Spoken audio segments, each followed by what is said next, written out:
네, 반갑습니다. 이번 주 이슈 파이팅은 경제 분야입니다. 지난주에 미국 연방준비제도 이사회 미중앙은행에서 금리를 인하했죠. 근데 어제는 일본 중앙은행에서는 금리를 인상했습니다. 그래서 저는 25년 12월 현재가 글로벌 거시경제 변곡점이다, 이렇게 정의하고 싶고요. 이 두 가지 이벤트가 우리나라에 끼칠 영향, 그리고 우리 국가 전략 산업은 어떻게 가야 되는지, 그것을 위해서 어떤 준비를 해야 되는지 설명드릴게요. 그래서 순서대로 통화정책 재편에 대한 분석, 미국 금리 인하, 일본 금리 인상, 그리고 우리의 산업적 기회, 결론적으로 우리의 정치적 불확실성 타겟, 이 순서대로 말씀드리겠습니다. 먼저 글로벌 통화정책의 재편과 연준의 딜레마, 이렇게 잡았습니다. FOMC가 금리 인하를 했는데요. 근 6년 만에 정책적으로 가장 큰 균열, 파열음을 일으키면서 금리 인하를 했습니다. 그래서 기준금리를 기존의 3.75%에서 4.00%를 0.25%포인트 낮춰서 3.50에서 최대 3.75%로 조정했습니다. 3번 연속 금리 인하를 단행했죠. 그래서 2022년 이후 최저 수준을 기록했습니다. 이것은 고금리 체제 종료를 시사합니다. 기존의 4%대 금리가 5%대 금리가 이제 중저금리에 해당하는 3%대로 명실상부하게 진입했기 때문입니다. 근데 이 과정에서 인플레이션을 우려하는 강경파, 매파와 고용시장 냉각을 우려하는 온순파, 비둘기파 간에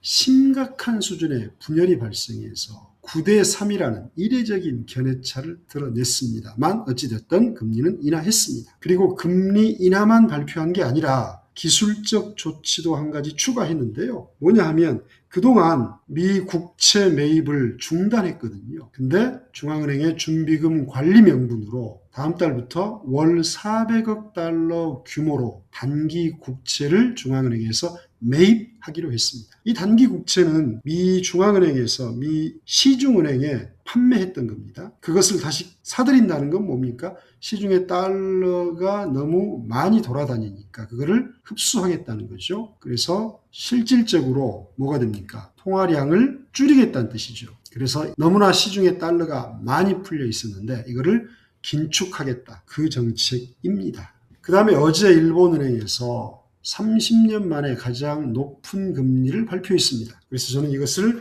일본 은행의 역사적 복귀다, 이렇게 명명했는데요. 기준금리가 0.50%였던 것을 0.75%로 인상시켰습니다. 1995년 이후 30년 만에 가장 높은 금리 수준을 기록해서 드디어 금리 있는 세계로 완전한 복귀를 선언한 겁니다. 그럼 그 배경이 뭐냐? 근원 CPI가 3.0%를 기록했습니다. 44개월 연속 중앙은행의 목표를 상회해서 더 견딜 수가 없었죠. 제가 수차례 말씀드렸습니다만 전 세계 모든 중앙은행의 목표는 두 가지입니다. 첫 번째 완전 고용, 두 번째 물가 안정입니다. 완전 고용이라는 것은 이상적인 거잖아요. 있을 수가 없잖아요. 대부분 실업률이 4.5% 이하면 완전 고용 상태라고 얘기합니다. 그것을 실현하기 위해서 중앙은행은 언제나 노력하고 있고, 그 다음 두 번째가 금리 안정입니다. 물가 잡는 겁니다. 그래서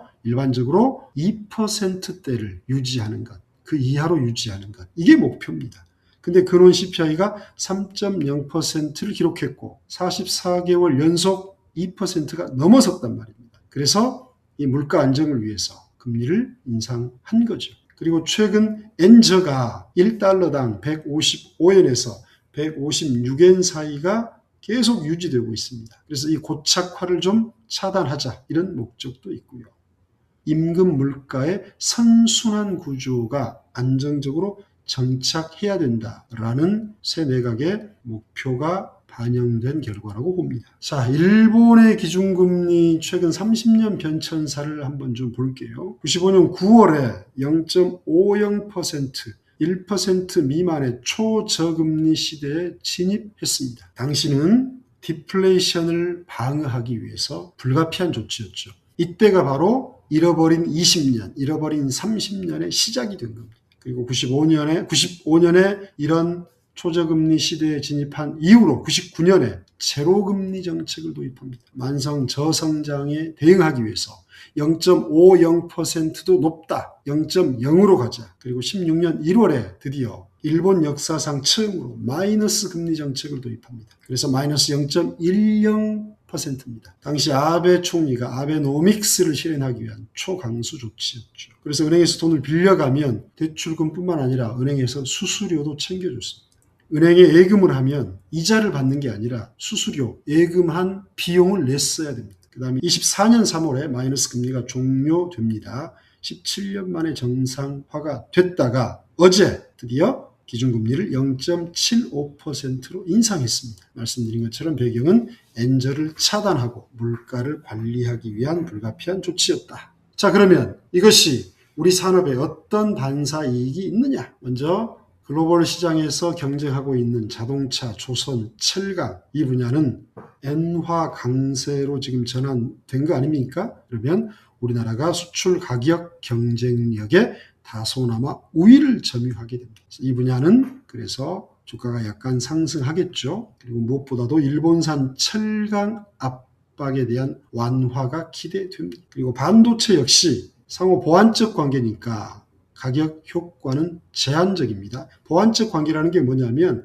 우리나라는 반도체 원료부터 완성품까지 한꺼번에 하지 못합니다. 일본도 마찬가지고 대만도 마찬가지고 미국도 마찬가지입니다. 서로 어떤 특정 단계들 과정만 하는 거죠. 그래서 이런 상호 보완적 관계가 있기 때문에 가격 효과는 제한적이겠습니다만은 현저한 AI 수요를 바탕으로 수출 주도권을 유지할 수 있을 걸로 그렇게 기대합니다. 자, 근데 이제 이런 문제가 또 하나 있어요. 좋은 점만 있는 게 아니라 N-carry 트레이드 청산 리스크가 있습니다. N-carry 트레이드가 뭐냐 하면요. 일본이 뭐 0.0%, 0.5% 금리니까 싸니까 일본에서 싼 돈을 빌려와요. 그럼 미국 기준금리가 지난달까지 얼마였습니까? 4.0%였잖아요. 최고 수준이. 그러면 0.5%에서 빌려와서 미국 국채에다가 투자하는 거예요. 그럼 9배 벌잖아요. 미국 국채에만 투자해도 그래요. 근데 이를테면 뭐 개발도상국, 멕시코 채권, 뭐 그다음에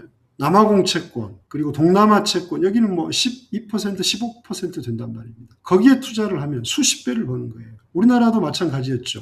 일본에서 금리가 낮으니까 싸게 빌려와서 한국에서 장사를 했단 말입니다. 근데 이제 0.0%, 0.25%, 0.5%였던 게 0.75%로 올라가니까 일본에서 빌려왔던 돈을 빨리 갚지 않으면 이자가 지금 이를테면 0.375에 빌려왔다고 합시다. 근데 0.75가 됐으니까 이제 일본에서 빌려온 돈을 이자를 2배를 내야 되잖아요. 여기서 장사가 잘 되면 좋은데 뭐 0.375에 빌려와서 우리나라에서 막 2%, 3%에 팔았다고 합시다. 돈이 좀 됐었죠. 근데 항상 뭐 장사가 잘 됐을 리는 없잖아요. 그래서 기껏해야 뭐 0.23% 먹고 이익을 냈는데 이자가 이제 지불해야 할 이자가 2배가 되니까 어떻게 해야 됩니까? 갚아야 되잖아요. 이거를 N-carry 트레이드 청산이라고. N-carry 트레이드.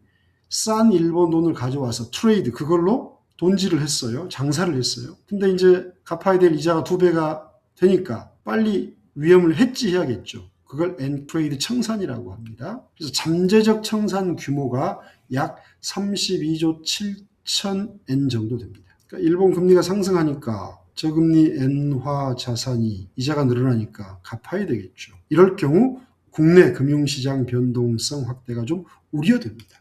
싸게 일본에서 빌려와서 한국에서 돈 장사했는데 이자가 2배가 늘어나니까. 그래서 원엔 환율이 지금 현재 100엔당 980원 돌파했습니다. 일종의 위기죠, 이것도. 그리고 이제 신흥국 자산이 유출할 수 있죠. 그러겠죠? 빨리 엔으로 빌린 돈 갚아야 되니까. 그 다음에 대일 수입 단가가 조금 오르겠죠. 거기에 따른 비용 부담이 좀 있을 겁니다. 그러니까 금방 말씀드린 엔고 반사 이익 이런 것들만 있는 게 아니라 N-carry 트레이드 청산에 대한 리스크도 일부 있다. 자, 이런 거시경제 변곡점에 대항하는 우리의 전략은 무엇이냐? 이재명 정부 들어서서 150조 국민성장펀드 결성을 했죠. 그래서 향후 5년간 AI 반도체 같은 7대 메가 프로젝트에 150조 국민성장펀드를 조성해서 투자하겠다. 그래서 이런 글로벌 경제 변곡점, 금리 위기를 돌파하겠다. 이런 겁니다. 그래서 금융위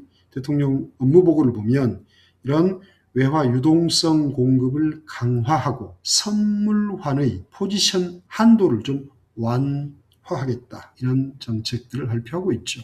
그 다음에 그린북이라는 게 있습니다. 이 그린북을 분석하면은요, 한 줄로 분석하면 12월 그린북입니다. 부문별 속도차가 심화되고 있다 이겁니다. 국내 경제가. 그래서 수출은 호황이다. 반도체는 30.8% 증가했고요. 그래서 18개월 연속 흑자 행진을 이어가고 있습니다. 근데 반대로 내수는 부진하다. 건설 투자가 4.0% 감소했고 설비 투자도 5.8% 감소했습니다. 이런 양극화를 어떻게 그럼 극복해야 되느냐. 지난 11일부터 어제까지 있었던 대통령에 대한 부처별 업무보고에서도 이게 결국은 핵심이었죠. 이런 수출 동력을 내수 활력으로 전이시키는 정책이 시급하다. 자, 마지막으로 그러면 우리는 국정과제를 어떻게 잡아야 될 것인가? 제가 누차 강조합니다마는 잘 먹고 잘 사는 것, 깨끗하고 안전한 주거 환경을 유지하는 것, 소외계층을 충분히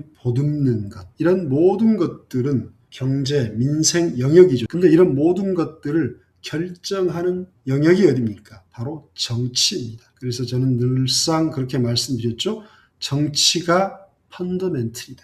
정치가 모든 영역의 근본이다. 정치가 안정되지 않으면 경제고 민생이고 미래고 성장이고 아무것도 안전을 담보할 수 없습니다. 지금 정치적 불확실성은 내란 극복이 아직 안 되고 있죠. 계엄 이후 형사처벌을 받은 건이 단 한 건도 없습니다. 1년이 넘었는데. 그리고 3대 특검은 지지부진하게 끝났죠. 그래서 전담재판부를 설치하자는 법안을 다음 주에 발의할 것 같고, 대법원에서는 꼼수로 자체 예규를 통해서 전담재판부를 서울고법의 항소심부터 설치하겠다고 만들었는데 그것 또한 엉터리였습니다. 아무튼 그런 정치적 불확실성, 내란 세력 척결이라는 큰 정치적 불확실성 속에 갑자기 통일교 게이트가 튀어나왔습니다. 통일교는 지난 대선 때 22년 대선입니다. 윤석열을 선택했습니다. 내부 보고서에 윤석열이가 아니라 우리가 밀었던 윤석열이가 아니라 이재명이 됐으면 우리 작살났을 텐데 통일교 전체 교단 차원뿐만 아니라 통일교 산하 학교, 기업까지 총동원해서 국힘 집단 입당을 했고 조직적으로 윤석열을 찍은 정황이 포착됐죠. 그리고 심지어 내부 보고서에서는 2027년 대통령 선거에 출마해서 청와대에 입성한다라는 미친 계획까지 있었습니다. 그래서 끊임없이 야당은 국힘은 특검을 주장합니다. 통일교 특검하자. 국민 여론도 60%가 넘습니다. 민주당은 경찰 수사 후에 하자 그러는데 저는 받았으면 좋겠습니다. 그러면 일부 민주당의 튄 것들은 사소합니다. 전재수 의원 비롯해서 임종성 전 의원 아주 사소해요. 메인은 국힘입니다. 정당 해산해야 됩니다. 그래서 저는 이 통일교 게이트로 국정 동력이 흔들리면 안 된다. 그래서 사법적 투명성을 조기 확보해서 정치 리스크가 경제 발목을 잡지 않도록 관리해야 되고요. 그다음에 두 번째 국정 과제는 $1 환율의 심리적 저항선을 저는 1,499원으로 봅니다. 1,495원이 되면은요, 해외 투자 자본이 빠져나가기 시작하고 99원이 되면은요, 제2 금융위기가 옵니다. 1,500원 저희 감당 안 됩니다. 이것을 잡기 위해서 모든 부처는 할 수 있는 모든 노력을 해야 합니다. 지금 기재부와 한은이 불협화음을 보이고 있죠. 저는 한은 총재도 잘라야 된다고 생각합니다. 너무 오래 버티고 있습니다. 계엄 당일날 F4 회의를 했었죠. 한은 총재, 경제부총리, 금융위원장, 금감원장 이렇게 4명이 했을 겁니다. 뭐였습니까? 대통령이 경제부총리한테 지시한 계엄 관련 경제정책을 상의했어요. 4명 다. 4명 다 내란 동조 세력입니다. 그런 자가 중앙은행 행장을 지금 하고 있어요. 그러니 지금 기재부와 마찰이 벌어져서 환율 방어에 삐걱대는 그런 엇박자를 보이고 있다고 생각합니다. 다시 한번 말씀드립니다. 결론적으로 미 연방준비제도 이사회 중앙은행은 금리를 인하했습니다. 그래서 중저금리 시대로 접어들었습니다. 우리한테는 약간의 기회죠. 미국 금리가 낮아지니까 한국에 투자한 미국 달러가 굳이 미국으로 빠져나갈 이유는 없다. 그 다음 두 번째, 일본은 금리를 30년 만에 가장 높은 수준으로 금리를 어제 인상했습니다. 이것은 위기이자 기회이기도 합니다. 하지만 이 가운데 우리 환율은 흔들리고 있습니다. 이 환율을 잡아야 합니다. 그리고 정치적으로는 통일교 게이트, 내란 세력 척결에 앞장서야 합니다. 오늘은 여기서 이슈 파이팅 마치겠습니다. 감사합니다.